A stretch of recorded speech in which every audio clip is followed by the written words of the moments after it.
Приветствую, друзья!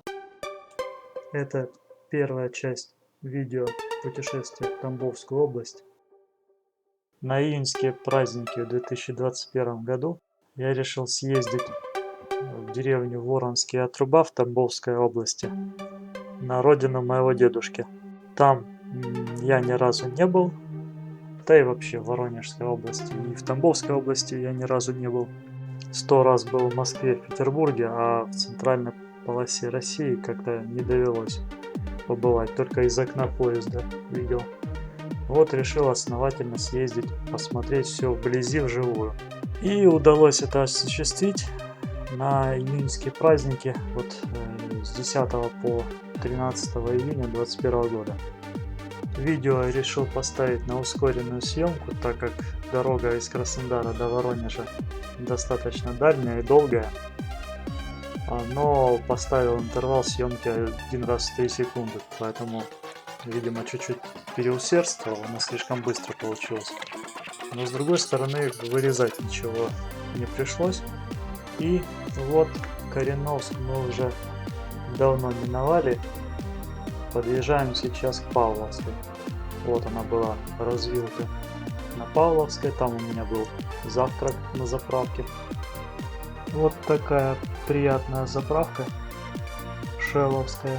Очень хорошо в ней посидеть, не спеша покушать, посмотреть на проезжающие машины, отдохнуть.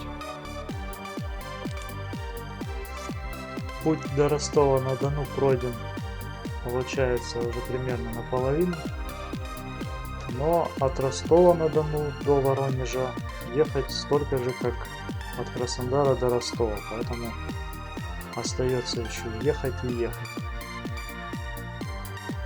Хотя по новой трассе до Ростова я добрался достаточно быстро. То есть я выехал где-то в 8, а в Ростове я был где-то в 10:30, без 20:12.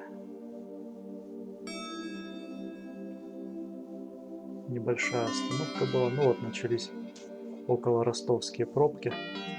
Активный ремонт дороги. И сейчас на горизонте покажется Ростов. Вот он показался на холме. Чтобы как-то разнообразить монотонность вот такой вот ускоренной съемки, я буду вставлять видео вставки с панорам с воздуха, которые я делал с квадрокоптера. Поэтому давайте сейчас посмотрим на то, как выглядит подъезд к Ростову-на-Дону сверху. Вернемся чуть-чуть назад. Вот он, Аксайский мост, который мы просто пролетели. Река Дон.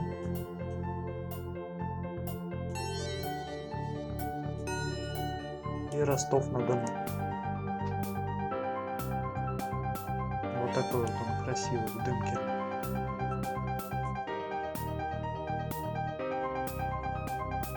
А вот она трасса, по которой мы ехали только что. М4 Дон в сторону юга.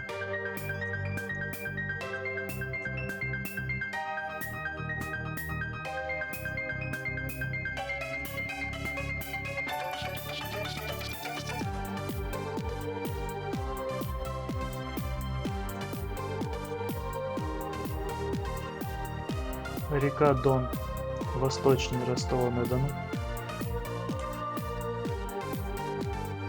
Вот темные воды Аксая впадают в Дон.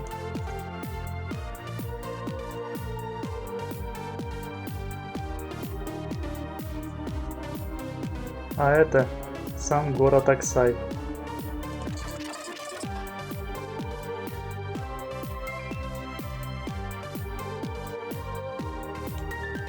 А в дымке на горизонте виден город Новочеркасск.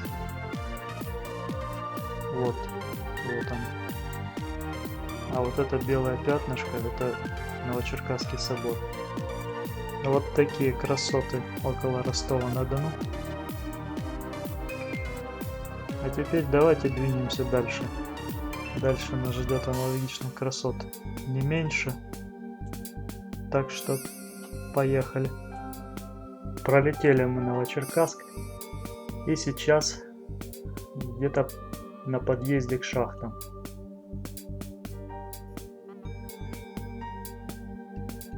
Вот он поворот на шахты был.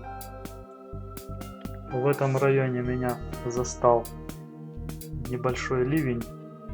Я, честно говоря, испугался, что погода будет вся вот такая вот. И в Воронеже, и в Тамбовской области, а оказалось нет. Ливень оказался недолгим. И вот такие вот веселые облачка были все выходные. Рядом с Каменск-Шахтинским постоял достаточно продолжительной пробки. Там ремонт моста шел. Стоял где-то 2 часа. Ну вот, двинулся дальше. Ну, а сейчас я подъезжаю к первому запланированному месту посещения в этой поездке. Это родина моей бабушки, хутор Гераськин. Расположен он на дороге между трассой М4 и Чертково.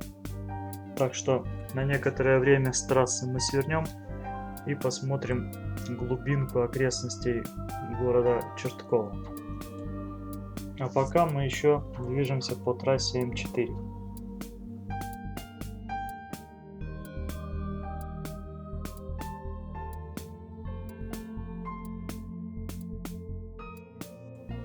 Снова начался хороший ливень. Вот насчет этого дождя я уже начал думать, что мне придется Гераськин осматривать под зонтом, под проливным дождем. Но ничего, он тоже оказался непродолжительным. Ну вот, если вы заметили, то мы свернули с трассы. Это дорога на Чертково. Участок дороги от Черткова до М4 является таможенным маршрутом, поэтому здесь встречается очень много указателей, что тут таможенный маршрут, что тут рядом граница, очень много патрулей, ДПС, полиции, какие-то пограничные службы. Дорога при этом очень красивая, живописная. Было желание остановиться, прям так основательно пофотографировать, но ввиду того, что мне оставалось до Воронежа ехать еще около 300 километров, поэтому от этой идеи пришлось отказаться. И сейчас я прибываю в Гераськин. Въезжаем в хутор Гераськин, поворачиваем с трассы, которая идет в Чертково. Вон он поворот налево. Мы проедем поселок Гусев сначала, а потом я надеюсь, что мы попадем в Гераськин, так как Гераськин за Гусевым расположен. А надеюсь, потому что надеюсь, что там не грязно, так как вроде как тут дожди шли. И может быть так, что придется в следующий раз сюда приезжать, когда сухо будет. Вот с левой стороны поселок Гусев. Вот так вот оно все выглядит.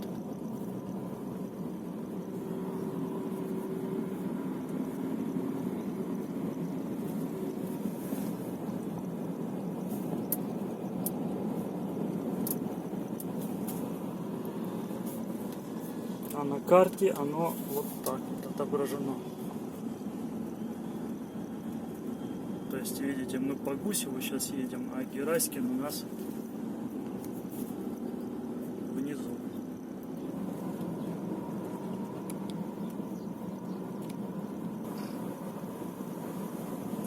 Вот впереди показались постройки хутора Гераськин. Живописно тут все выглядит.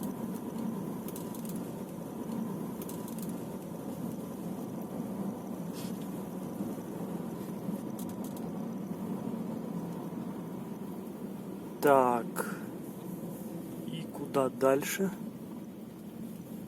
Дальше лужа какая-то. Машина сзади меня повернула направо, поэтому я тоже думаю, что это я поехал на ферму. Да, это я на ферму приехал, на ферму мне не надо. Поэтому сейчас я развернусь неудобно очень, конечно, снимать, что-то надиктовывать и еще крутить руль и по сторонам смотреть, и все это одному.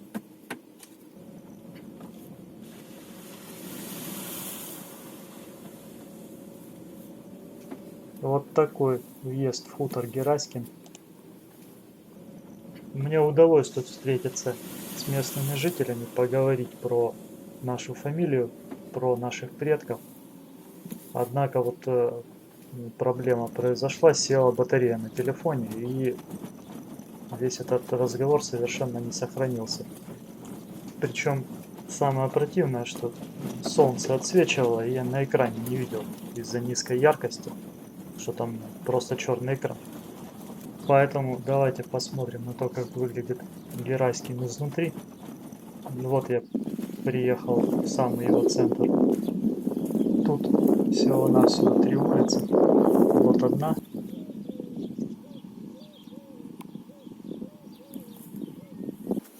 Вторая улица, по которой я сюда въехал. Такой вот зигзаг она делает и продолжается налево. И ее продолжение. Можно сказать, 3-я улица, которая вот там вот метрах в 150 заканчивается. Вот такой вот совсем небольшой хутор Гераськин. Что касается наших родственников, которые здесь оставались после того, как моя бабушка со своей мамой отсюда уехали в 30-х годах, то их уже никого не осталось. А среди местных остались только те, которые помнят лишь нашу фамилию. Единственное, что мне показали, это примерно то, где располагался наш дом. Это я уже двигаюсь в обратном направлении, в сторону трассы. С левой стороны, за забором, ряд домов, и на один из них мне указали как на дом, в котором жила моя бабушка. Прям точно, какой именно дом, мне сказать не смогли. Ну, может быть, вот этот слева, а может быть, вот этот справа со старой ржавой крышей. В общем, какой-то из них в этом ряду.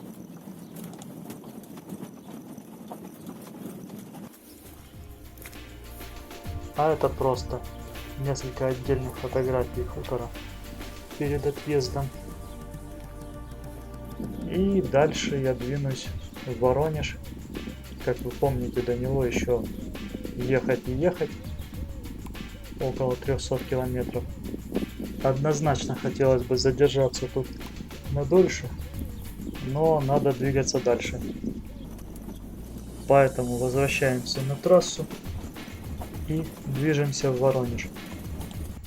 Снова у нас начинается безумно быстрая съемка с интервалом 1 кадр в 3 секунды.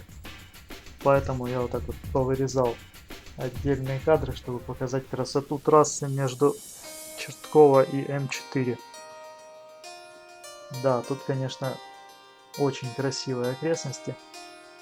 Ну а мы выезжаем обратно на М4 и мчим в Воронеж.